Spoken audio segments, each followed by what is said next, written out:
নমস্কার বন্ধুরা, আমি আবার চলে এসেছি একটা নতুন ভিডিও নিয়ে। আজ যেহেতু দীপান্বিতা অমাবস্যা, কালী পুজো তোমরা সবাই জানো।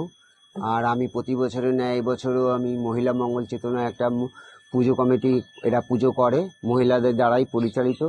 এই পুজোতে আমি আমার এই মাকে শৃঙ্গার করানোর জন্য আবার আমার সৌভাগ্য হয়েছে, তাই আমি আজকে করছি, তোমরা সেটা দেখতে থাকো। তা বন্ধুরা, তোমরা দেখতে পেলে মায়ের শাড়িটা পরানো হয়ে গেছে। মায়ের শাড়ি পরানোটা তার দেখানো যায় না, অতএব ওই জন্য আমি সেই শাড়ি পরানোটা দেখাইনি, কিন্তু পরানোর পর যেটা লুক সেটা তোমাদেরকে দেখাচ্ছি।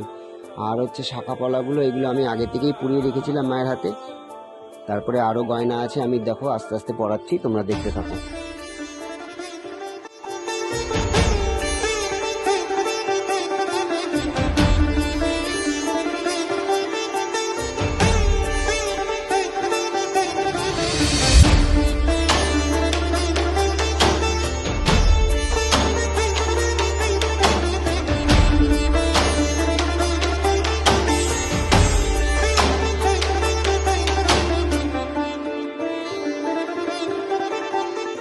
দেখো বন্ধুরা, আমার সমস্ত গয়না পরানো হয়ে গেছে। এইবার আমি মাকে আমি চুলটা লাগাচ্ছি।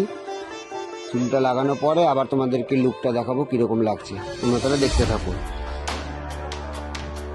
দেখো আমার মায়ের পুরো লুকটা কমপ্লিট হয়ে গেছে, দেখতে পাচ্ছ? তোমাদেরকে দেখালাম, পুরো লুকটাই তো দেখালাম। এবার পুরো একদম ভালো মতন হয়ে গেছে, সেটা তোমাদেরকে দেখাচ্ছি, তোমরা তাহলে দেখতে থাকো। দেখো বন্ধুরা, আমি মাথার চূড়াটা পরিয়ে দিয়েছি আর নাকের নথটাও পরিয়ে দিই। এইবারে মায়ের পুরো ফাইনাল লুক তোমাদের কীরকম লাগছে এবার তোমরা কমেন্টে আমাকে জানাবে।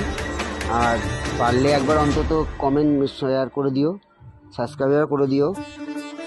যদি ভালো হয় তাহলেও বলবে, যদি খারাপ হয় তাহলেও বলবে, নাহলে আমি শিখবোটা কী করে। তাহলে আমি ভিডিওটা এখানেই সমাপ্ত করলাম।